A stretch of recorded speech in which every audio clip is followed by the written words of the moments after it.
Groenland. Un univers de glace. Des températures qui peuvent atteindre l'hiver -50 degrés. Cet environnement hostile est parsemé de crevasses, gigantesques cathédrales de glace. Pourtant ici, la vie a pu se développer, fragile, invisible et mystérieuse. Mieux connaître la calotte glaciaire du Groenland, c'est le but de la mission Inland 6. Fin août, l'expédition scientifique débarque sur le glacier. Il faudra 2 rotations de l'énorme hélicoptère pour débarquer 4 tonnes de matériel. Je suis ému parce que c'est beau. Jeannot Lamberton est le chef de l'expédition. Allez.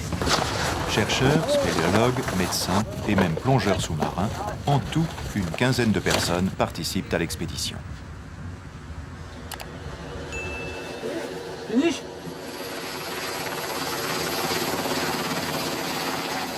Tous vont se pencher sur 2 aspects mal connus de la calotte glaciaire, les gouffres de glace et la vie microscopique. La mission va durer 4 semaines dans un isolement total.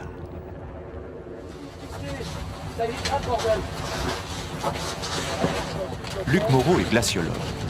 Il est venu étudier les profondeurs du glacier. Toi, c'est bon? Ouais. Il a dû faire des études longtemps, le mec qui a inventé ce sous-marin. Janine, la femme de Jeannot, participe également à la logistique de l'expédition.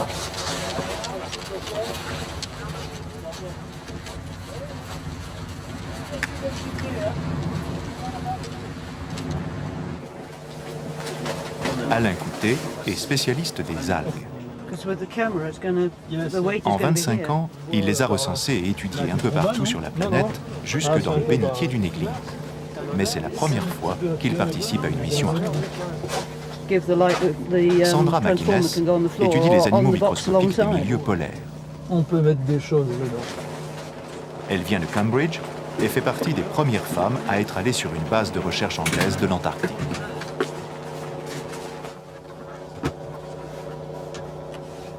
Quant à Annette Grungard, elle travaille en étroite collaboration avec Sandra McInnes. Elle est danoise et c'est sa 3e expédition sur le glacier. Les 3 biologistes vont se pencher sur les minuscules occupants de la calotte glaciaire.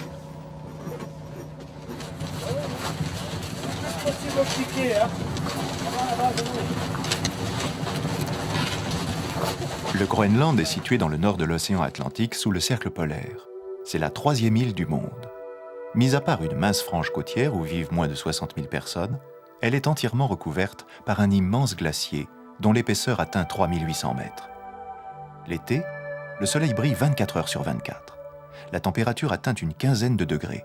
La glace fond et forme de véritables rivières que l'on appelle des bédières. Lorsqu'une bédière tombe dans une crevasse, elle commence à creuser un gouffre qu'on appelle un moulin. Les plus grands pourraient atteindre 200 mètres de profondeur. C'est pour pénétrer dans ces moulins que Luc, le glaciologue, est venu au Groenland. On a très peu de moyens sur la planète d'aller voir ce qui se passe à l'intérieur des glaciers et donc d'étudier les glaciers. En fait, on connaît bien la surface des glaciers, mais pas ce qui se passe à l'intérieur. Pourtant, c'est là que se trouve la source de la dynamique des glaciers. Pour les biologistes aussi, descendre dans les moulins pourrait se révéler précieux.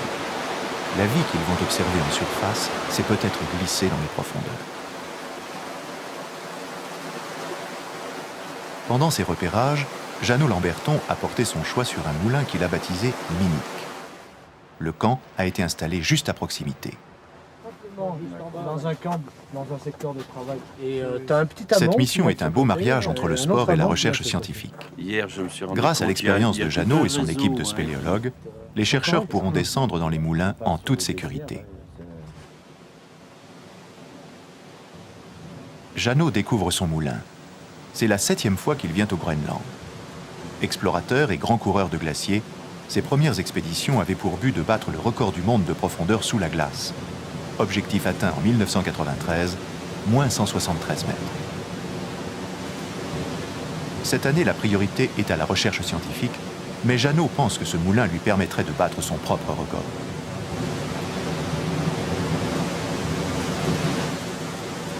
Cette prise de contact est aussi le début de ses angoisses.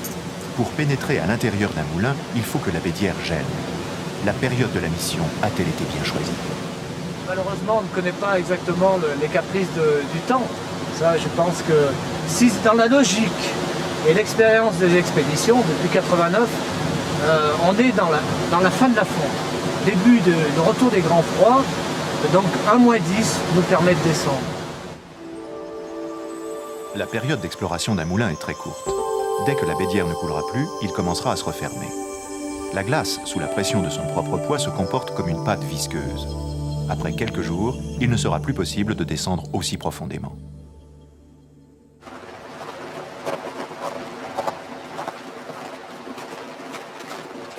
En attendant que le moulin soit accessible, Luc commence son travail de surface. La Bédière qui alimente Minic a profondément creusé son lit dans la glace. Elle doit avoir une dizaine d'années. Luc veut vérifier la correspondance entre la taille des Bédières et celle des moulins. Ces données seront ensuite comparées à celles enregistrées sur d'autres glaciers.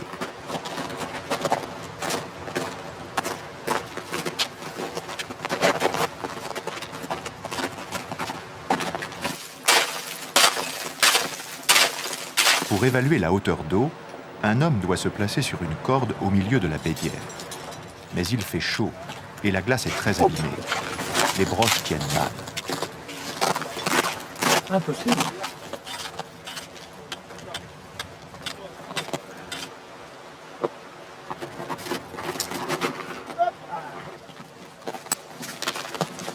Par mesure de sécurité, la corde a été doublée. Donc j'y vais. Le moulin n'est pas très loin. Si Serge tombe à l'eau, il ne faudra que quelques secondes au courant pour l'entraîner dans le gouffre. Essaye à partir d'un tiers du bord, au milieu et au dernier tiers. Attention, t'as ton pied qui est pris dans la souffle.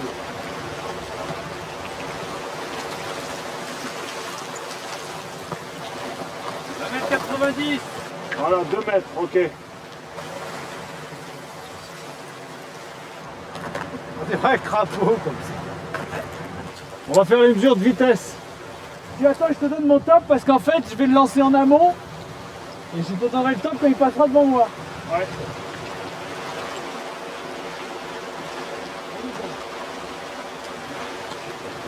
Top. 9 secondes 80. Sur 20 mètres, on peut dire 2 mètres secondes. Le calcul montre que 35 000 litres d'eau s'engouffrent dans le moulin chaque seconde. C'est une grosse Bédière et Minic est probablement un moulin gigantesque. Au camp, perdu sur le glacier, la vie commence à s'établir. Patrick, un des deux plongeurs, a pris en charge la cuisine. Au menu aujourd'hui, brandade de morue.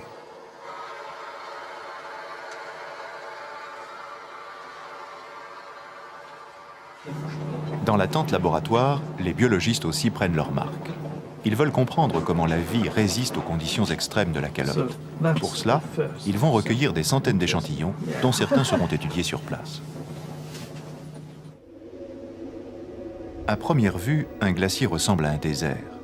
Mais un œil averti détecte la vie. Les glaces qui semblent sales sont en fait colonisées par des algues qui les colorent en gris ou rosé. Un animal microscopique, le tardigrade, appelé également ours des eaux, a même réussi à s'établir ici. C'est le champion de la survie. Pour supporter l'hiver du Groenland, il a une propriété extraordinaire. Il se laisse congeler, mais il reste vivant. Special thing about tardigrades is that they seemingly La are able to particularité stop des to live. tardigrades est qu'ils semblent Accordingly to capables what de we are s'arrêter able de to vivre. measure today, D'après ce qu'on sait metabolism mesurer in aujourd'hui, tardigrades le really métabolisme des stops. They are tardigrades not s'arrête complètement. alive at that Ils ne sont time, plus vivants, and then they mais can peuvent start to recommencer live à again. vivre. So it Ce qui poses est some questions extrêmement about the intéressant, definitions c'est que cela of pose des life questions sur and la death, définition de la which vie et are de la mort extremely et du interesting, and the passage de l'un à transition l'autre. between the two of them.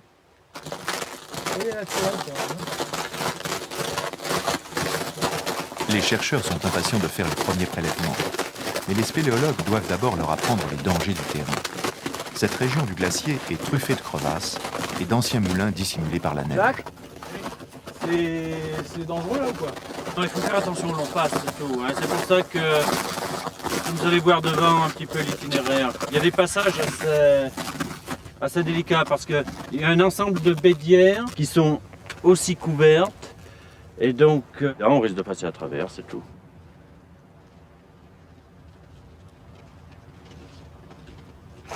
Alain a repéré une forte concentration d'algues. Ça fait souvent, les algues ont souvent ces aspects de confiture quand elles prolifèrent.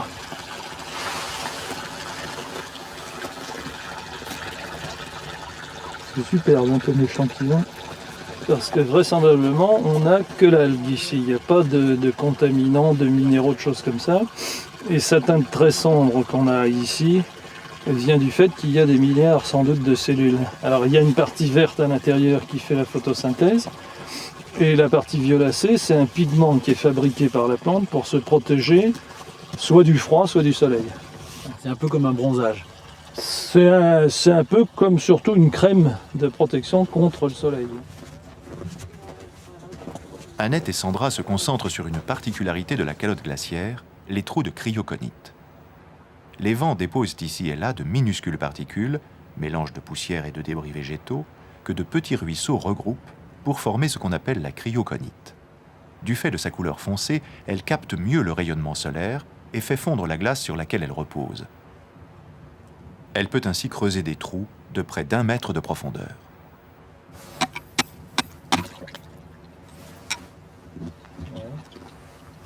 C'est dans ces trous que les biologistes espèrent trouver les étonnants tardigrades. Cleaning off the bottom. Mais seul le microscope permettra de dire s'ils ont colonisé la région. Oui, je veux bien un peu plus, c'est-à-dire je peux pas tout regarder. Les tardigrades sont là, bien vivants. Le premier est trouvé juste au bord de la lamelle. Les tardigrades ont 8 pattes munies de griffes et 2 yeux. Ils possèdent un centre nerveux, une sorte de cerveau rudimentaire. On voit bien en orange le contenu de leur estomac. La durée de vie des tardigrades est de quelques mois, mais elle peut être interrompue par plusieurs années de congélation. Pour tout le monde, cette rencontre est un grand moment.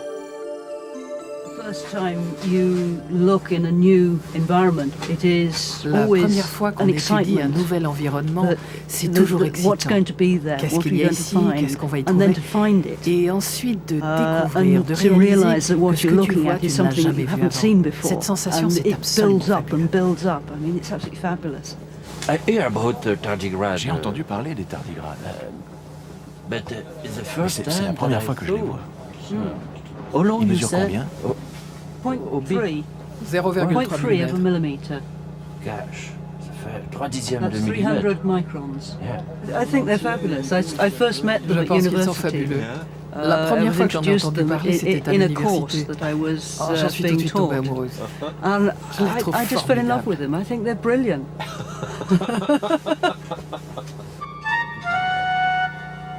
Regarde ça, il est mignon. C'est le mot. This one's specially. La température commence à baisser. Le jour ne dure plus que 18 heures. Le débit de la rivière diminue. Fais gaffe de ne pas tomber dans l'eau. 2 plongeurs font partie de l'expédition. Si le moulin se termine par un siphon, ils iront l'explorer. Pour tester leur équipement, ils vont plonger dans un petit lac. Ah, faut mieux jouer au ping-pong, là, t'as moins de matériel. Le problème, c'est que j'ai craché dans le masque et que c'est gelé. La plongée en eau froide présente certaines difficultés. Pour protéger leur visage, les plongeurs le couvrent de vaseline. Mais le problème principal vient des détendeurs, ils risquent de geler. Qu'est-ce que ça fait quand ça gèle? Débit continu la plupart du temps, c'est-à-dire tu vides tes blocs très rapidement et puis tu as de l'air sans arrêt. Mais ça peut faire aussi bloquer le détendeur, plus avoir d'air. Mais normalement, c'est le débit continu. Tu te retournes, tu t'assois, tu te déferas, Je m'assois. tu auras tes palmes et tu seras prêt.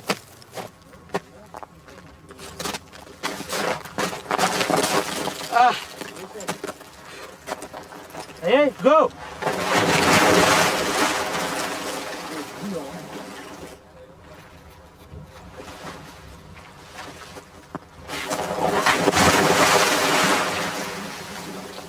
Le test est crucial. Manquer d'air dans un lac de 3 mètres de profondeur n'est pas dangereux.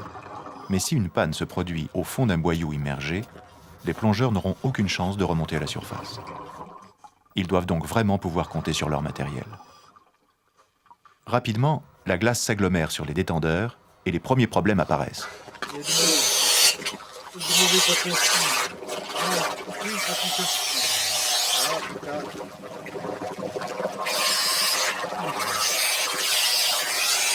Par mesure de sécurité, les scaphandres sont équipés de 2 circuits d'alimentation en mer indépendants.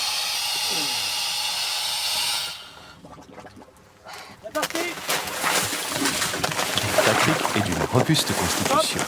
Pour le sortir de l'eau, 4 personnes ne sont pas de trop.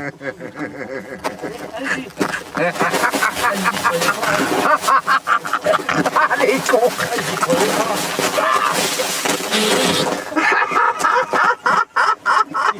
Allez, les pieds!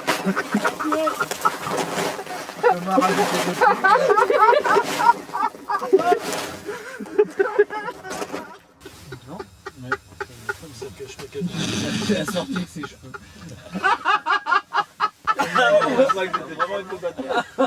C'est encore mieux avec la gueule. J'avais rien compris. Il reste encore des pâtes. Si tu manges du phoque, t'as pas droit aux pâtes. Oh, les deux. Mais Moi j'ai le chaud, mais quand on le voit. bah ça va, ouais, arrête tes conneries. C'est un mono de rinçage, mais il est con. Ça fait rien. Perce un autre trou de main.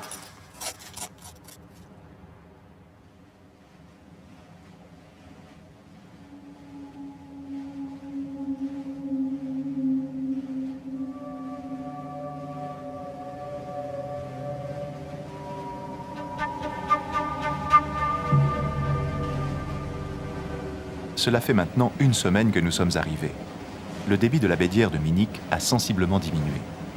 Les spéléologues commencent à découvrir l'intérieur du moulin.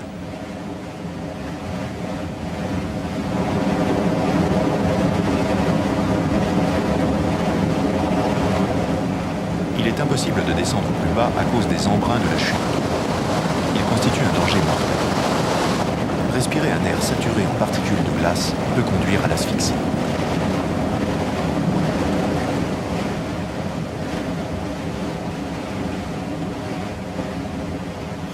Un joli trou de l'eau, hein. Oh, c'est extraordinaire. C'est beau, hein. Et t'as vu, il y a une marche. Ouais. On peut installer le réchaud.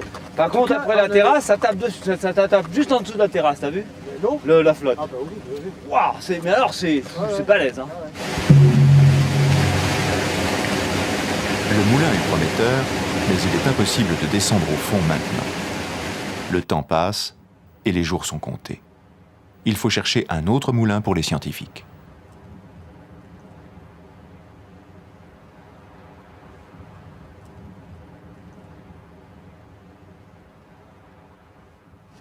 On n'arrive plus au moulin.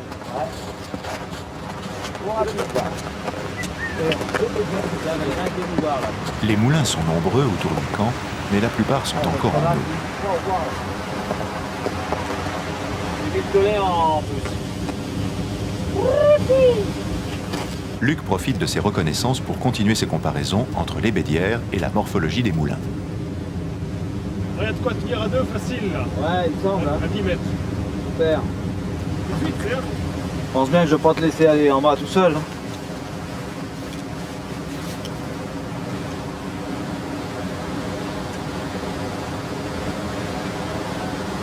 Descendre dans un nouveau moulin est toujours un moment intense dans la vie d'un glaciologue. Ils sont très différents les uns des autres, et Luc cherche à établir une classification. C'est un petit œil, lui. Voilà.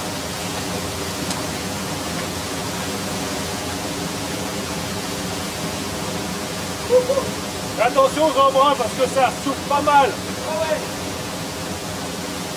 La courbe de l'eau.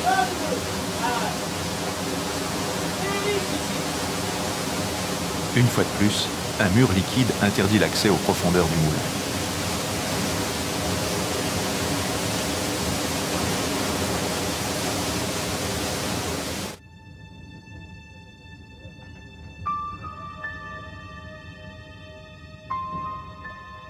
Jeannot est inquiet.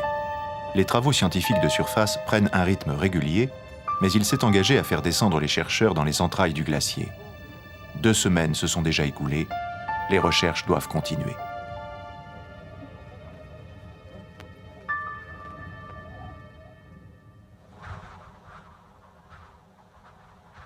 Les chercheurs continuent leur prélèvement sur la calotte, mais la neige a recouvert les trous de cryoconite. Garder les pieds secs est devenu très aléatoire.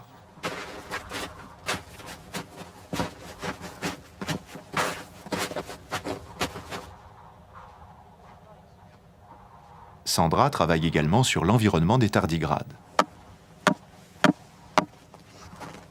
Leur vie miraculeuse sur le désert de glace ne serait pas possible sans un apport constant de matières organiques en provenance d'autres régions de la planète. Pour faire l'inventaire de ce que la neige et la pluie déposent sur la calotte, Sandra installe différents dispositifs.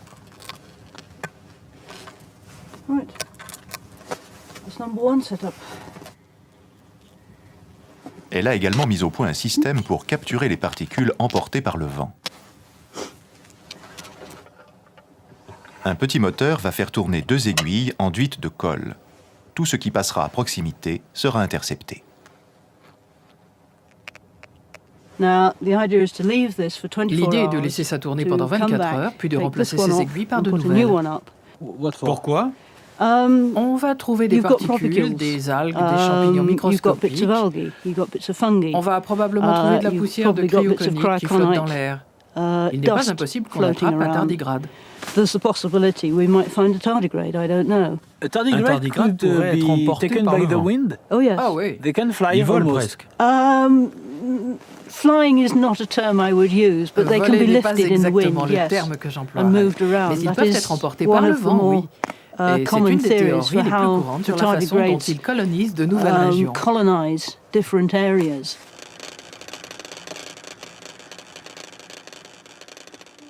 Les secrets de l'extraordinaire adaptation des tardigrades sont percés peu à peu. Sur la calotte glaciaire, les rencontres sont difficiles. Alors, les femelles peuvent se reproduire toutes seules par parthénogenèse. C'est-à-dire que leurs œufs n'ont pas besoin d'être fécondés par les mâles. Privés de cet apport génétique, ces œufs ne donnent que des femelles, qui sont la réplique exacte de la mère. Et c'est uniquement lorsque des mâles participent à la reproduction que l'espèce évolue.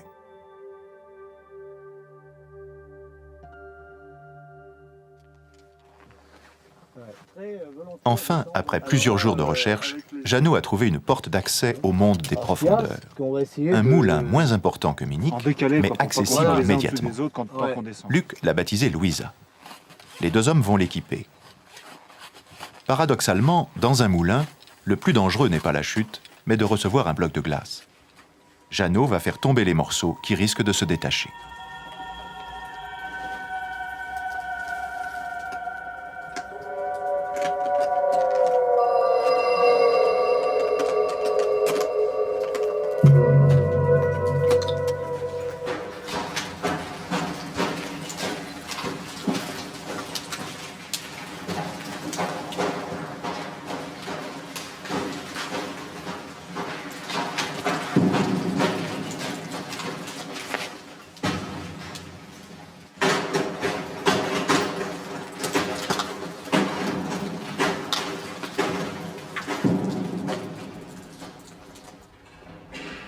Louisa est un moulin étroit mais profond, 140 mètres.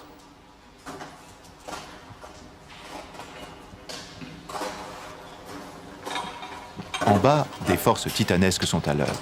Écrasés sous leur propre poids, les piliers de la cathédrale de glace se déforment en silence. Luc va mesurer comment. Ces observations n'ont jamais été faites. Seuls les grands moulins du Groenland permettent de pénétrer aussi loin dans un glacier. Pour mesurer cette déformation, Luc doit installer des repères dans la glace. Suspendu à une corde, le travail est loin d'être facile.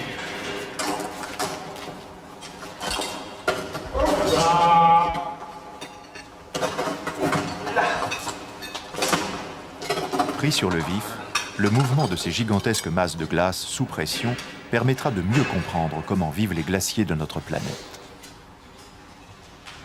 En fait, c'est assez vidéo au début.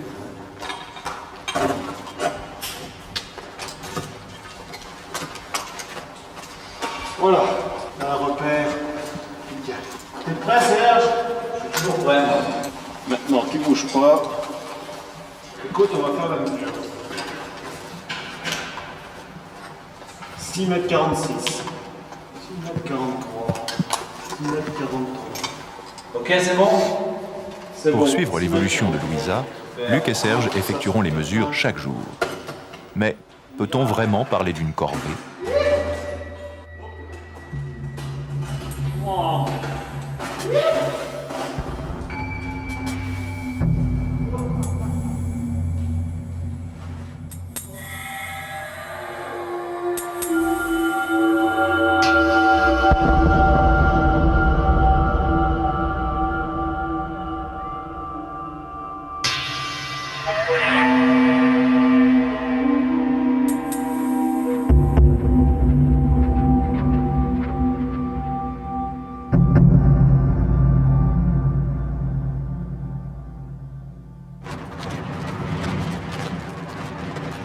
L'hiver commence à pointer son nez.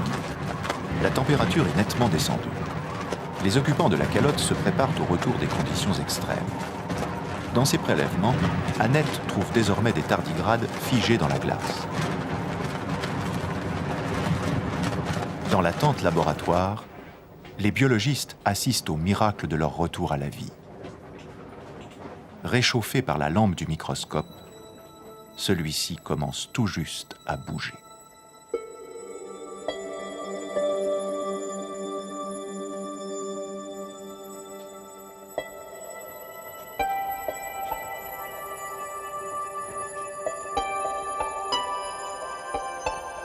Il lui faudra une quinzaine de minutes pour reprendre totalement connaissance.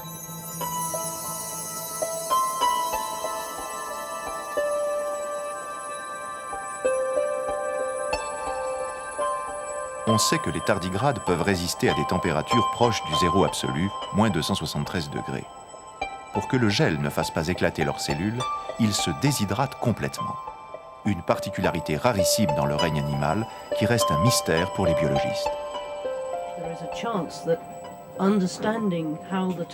Si on comprend comment le tardigrade suspend son métabolisme pour résister au froid, il n'est pas impossible qu'on puisse trouver une méthode de conservation des organes, pour la chirurgie par exemple.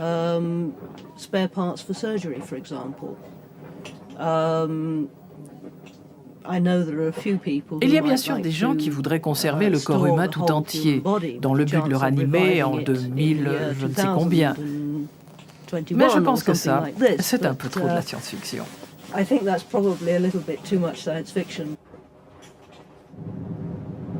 Ainsi, toutes les formes de vie que l'on trouve sur la calotte, aussi bien les tardigrades que les algues, sont parfaitement adaptées au grand froid. Mais combien de temps peuvent-elles résister ? La glace du fond des moulins a plusieurs centaines d'années. Si les chercheurs peuvent trouver des traces de vie congelées en profondeur, ils essaieront de les faire revivre. N'oublie pas que c'est Atteindre des algues congelées depuis des siècles enthousiasme Alain. C'est vraiment le top niveau au niveau de la sécurité. Il a décidé de descendre lui-même dans l'Uisa pour déterminer où les prélèvements seront faits. Mais il ne connaît absolument pas le matériel spéléo. La première chose que tu fais, tu mousquetonnes, tu te longes. Après, tu enlèves ton descendeur. Avant de se risquer demain dans l'Uisa, il va faire un essai au-dessus des bouillonnements impressionnants de la Bédière qui est près du camp.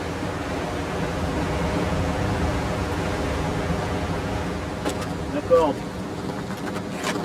Ah voilà, ton descendeur, tu ouvres, tu fermes. Quand tu as fermé, tu peux plus descendre.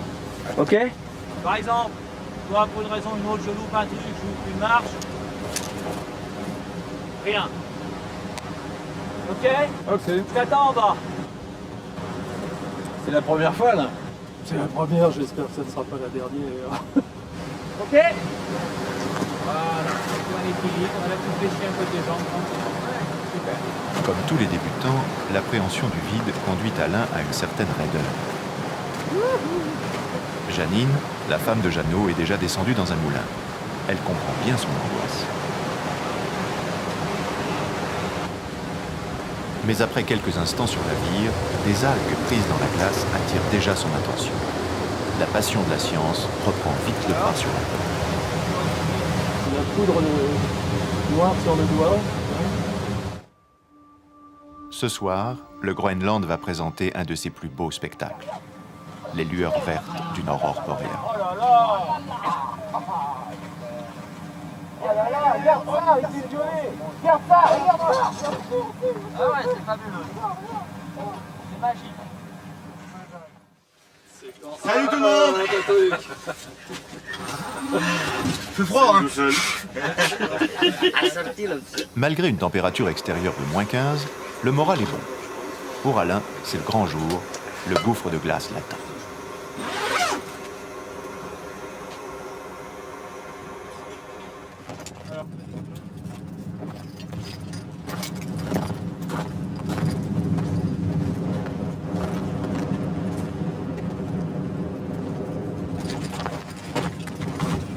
Alain n'ira pas jusqu'au fond.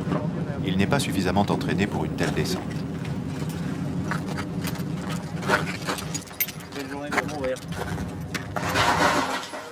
Serge se met en place pour l'accueillir au premier relais. Non, super. C'est un plaisir monstrueux. Un plaisir, peut-être pas pour tout le monde. Hein? Allez, Bien reçu.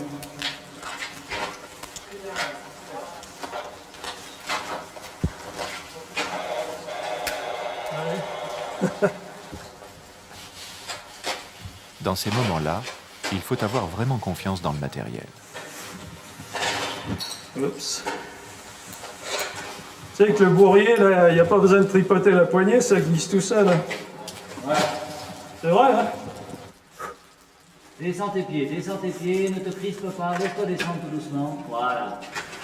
Encore un petit effort. Voilà, là t'as un peu en fil d'araignée, tu vois, c'est génial en fil d'araignée. Là tu prends conscience de ce que c'est que le bourrier. Ah, c'est toi qui tires. Il faut que tu passes par là-bas, voilà.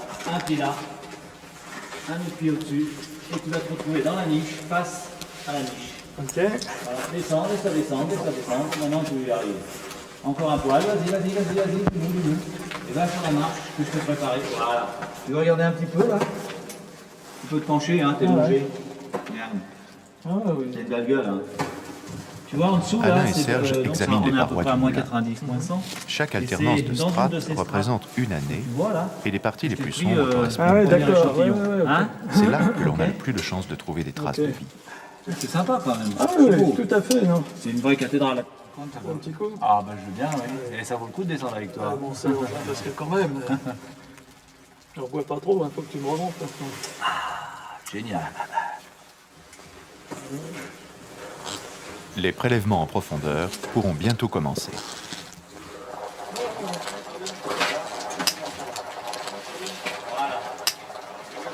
Un peu d'émotion? Non, même pas d'émotion. Un peu, hein. D'une part, il m'avait foutu un truc là pour descendre qui, d'après Serge, qui m'avait expliqué ça très clairement, on devait freiner de toute façon obligatoirement. Et n'utilisant jamais la poignée, ça descendait quand même. Ouais, ça doit donner un descendeur. Il disait, regarde, moi, tu vois, je suis dans le vide, ça tient un poil. Et ça tenait pas vraiment. Je pense qu'il l'a savonné ce matin, exprès pour m'emmerder.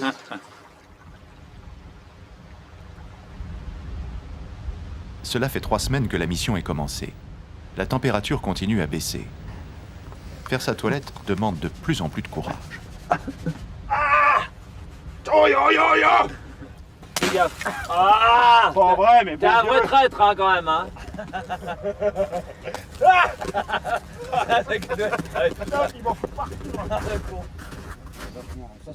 C'est les petits, les plus chiants à enlever, Pour être sûr d'avoir recensé toutes les algues de la calotte, Alain va plonger dans le lac pour examiner les espèces qui vivent en pleine eau. D'autant plus que les plongeurs semblent avoir réglé le problème du gel des détendeurs. C'est quoi ça? Ça, c'est une couverture chauffante pour le premier étage.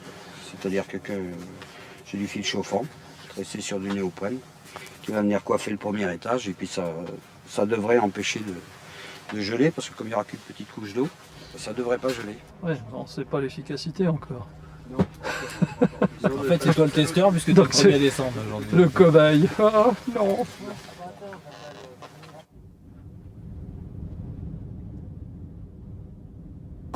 Vas-y, papy. Nous sommes début septembre. L'été tire à sa fin. Le lac est désormais gelé. pas bon? Putain, je me suis fait mal à une guibole. Hein. Ah ouais? Ouais, et les fesses. Hein. Si je tombe à l'eau sans détendeur, c'est sous très mal. Mets tes pieds bien à plat, hein. Essaye de chercher la meilleure stabilité.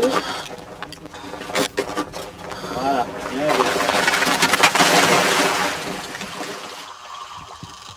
Les plongeurs vont faire les prélèvements, prisonniers d'une cage translucide.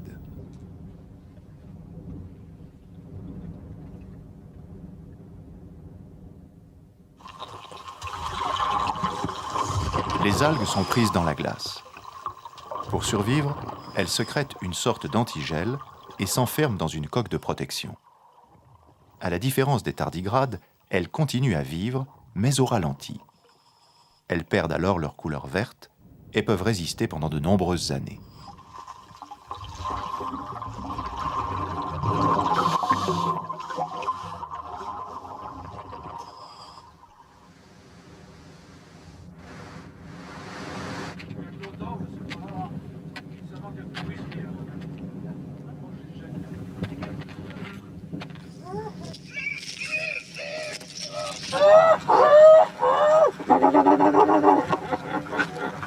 Patrick est satisfait, sa caméra sous-marine marche bien. Il en va autrement de son détendeur, c'est la panique.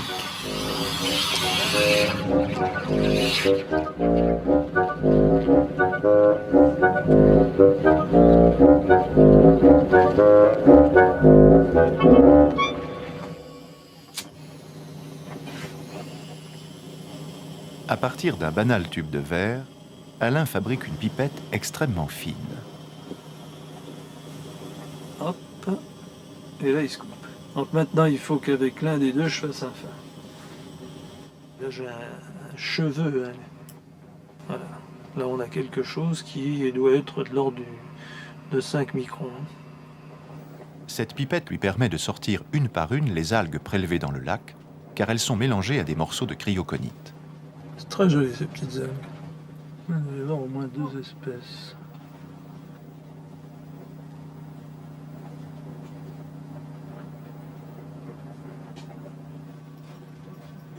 Il existe plusieurs dizaines de milliers d'espèces d'algues recensées dans le monde, dont la taille varie de 1 micron à 50 mètres.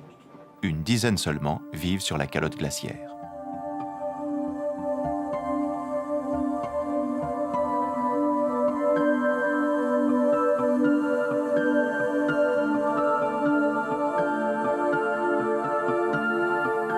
Comme tous les végétaux, les algues produisent de l'oxygène par photosynthèse.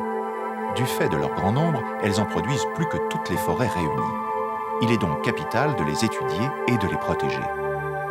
Comprendre les capacités de survie des algues du Groenland pourrait ouvrir de nouvelles voies pour la préservation des espèces menacées.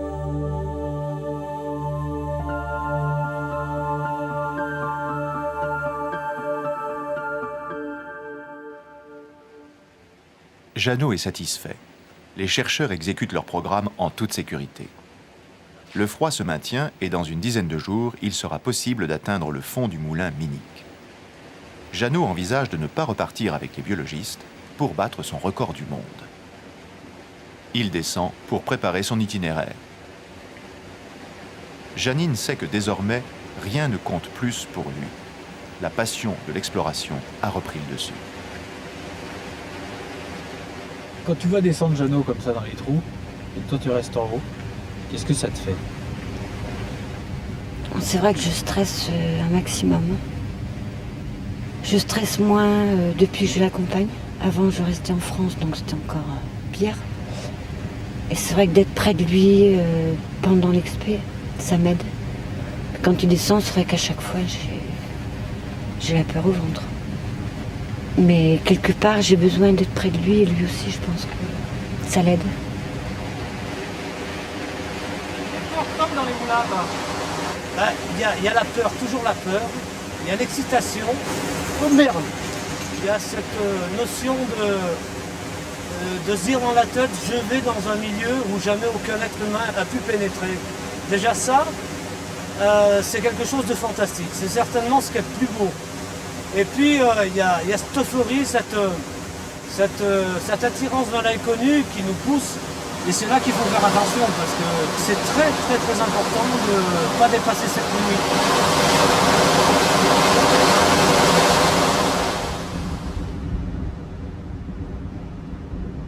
Voilà presque un mois que la mission est commencée. Dans Louisa, mesures et prélèvements touchent à leur fin.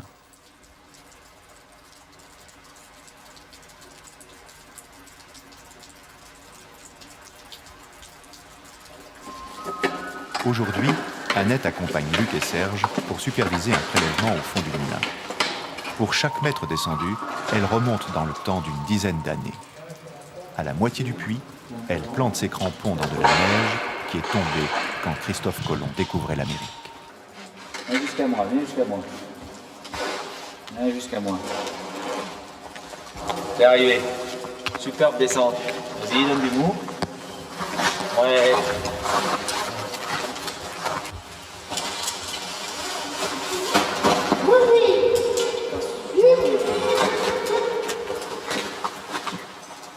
Très bien. Les manœuvres sont maintenant bien rodées. Pour être sûr qu'il n'y a pas de contamination par des poussières ou des organismes venus de la surface, tous les instruments sont stérilisés.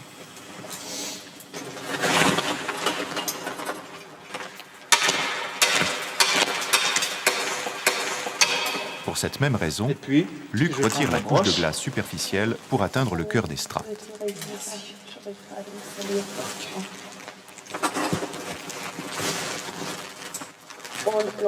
D'accord. Tu là? Peut-être mieux que je fasse comme ça parce que sinon. Je pense qu'on a un bon truc. Un bel échantillon.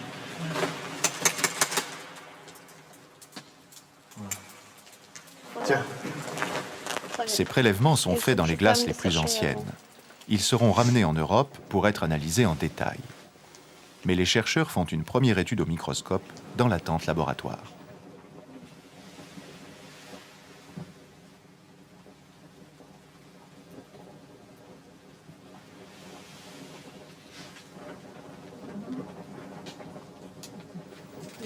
Tu vois quelque chose? Pour l'instant, que des grains de sable, rien de particulier. Dans ce fouillis minéral, les biologistes essaient de reconnaître des formes familières. Cette fois-ci, il semblerait qu'il y ait des traces d'algues. Pour Alain, c'est très intéressant. Je vais regarder au micro si tu veux.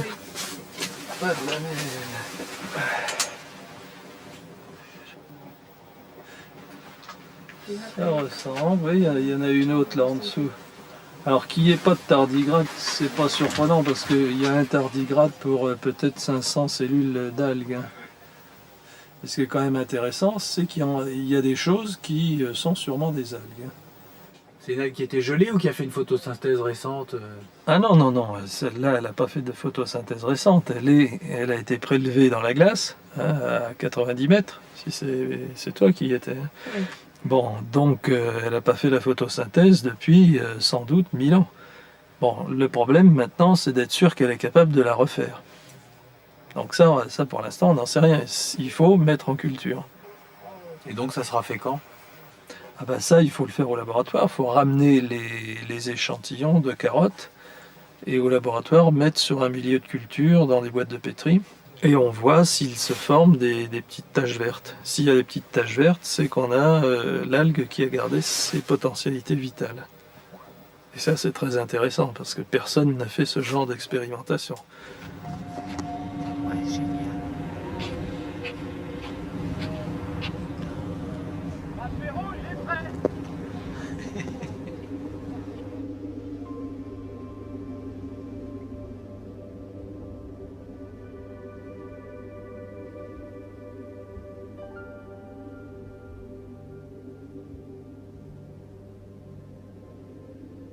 La mission se termine. L'hélicoptère va venir récupérer les biologistes. Mais Jeannot et plusieurs membres de l'expédition ne partent pas. Ils ont décidé de rester quelques jours de plus pour tenter de battre le record du monde. Si le temps ne change pas, tout est possible.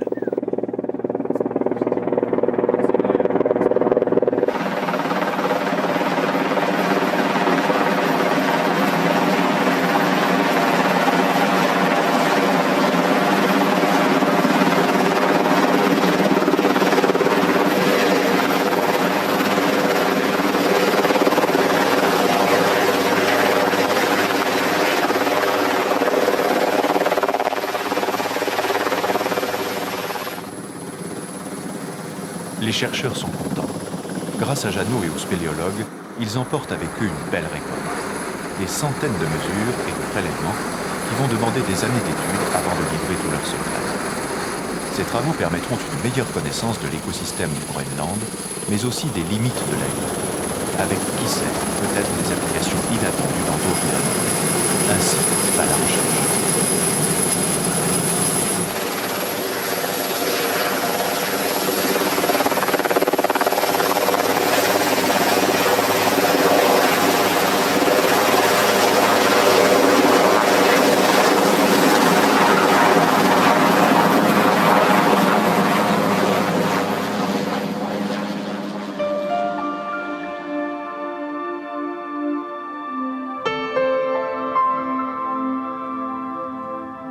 Malheureusement, 2 jours après le départ des chercheurs, pour Jeannot, tout bascule.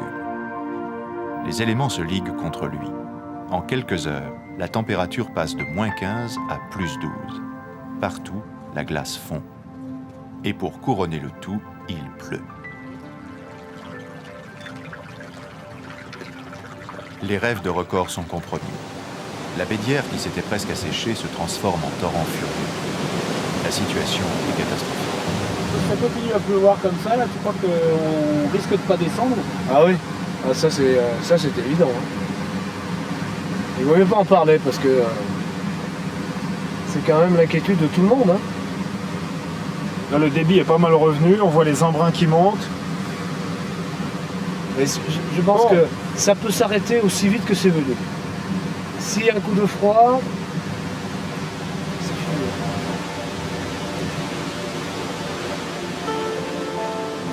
Allez, viens, beau temps, viens.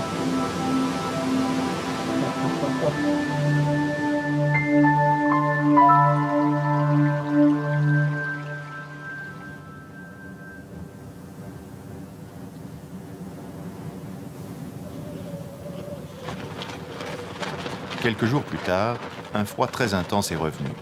Mais le débit de la Bédière ne diminue pas. L'essentiel de la circulation de l'eau est souterraine, à l'abri d'un gel rapide.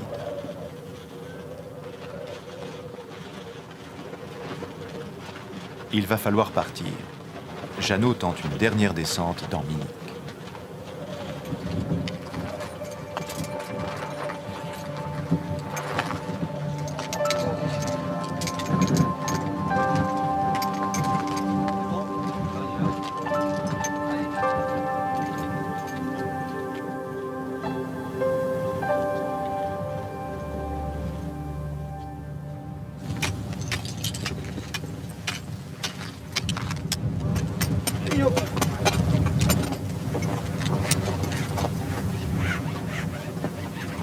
C'est bien le bon endroit.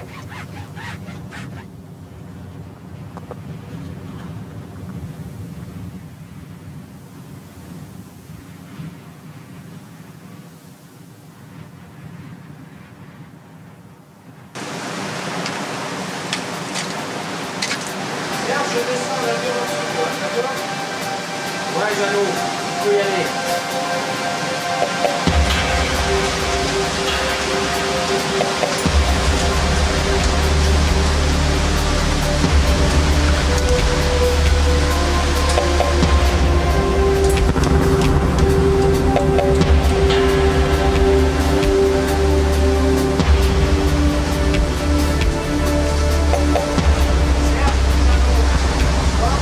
Est-ce que là où tu es, tu peux continuer à descendre? Jeannot, c'est pour Serge, ou est-ce que c'est impossible, s'il te plaît?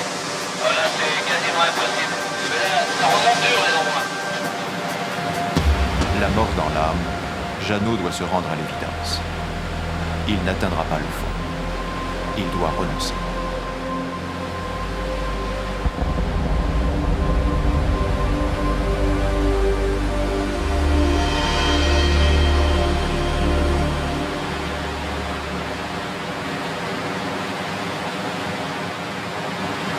Je crois qu'on va être obligé d'arrêter. Tu sais, moi, dans toutes les expéditions, il y a l'impossible et l'impossible. Là, on est vraiment devant une barrière de l'impossible. C'est dur, dur, dur, dur, dur. Dur. On essaiera encore demain, peut-être. Mais il ne faut pas se faire d'illusions. C'est la loi de la nature.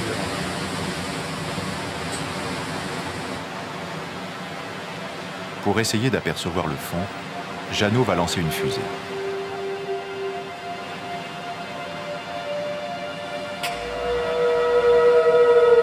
Quelle profondeur fait le moulin? Sans doute plus de 200 mètres, mais Jeannot n'aura pas la réponse cette année. Ménic garde son mystère.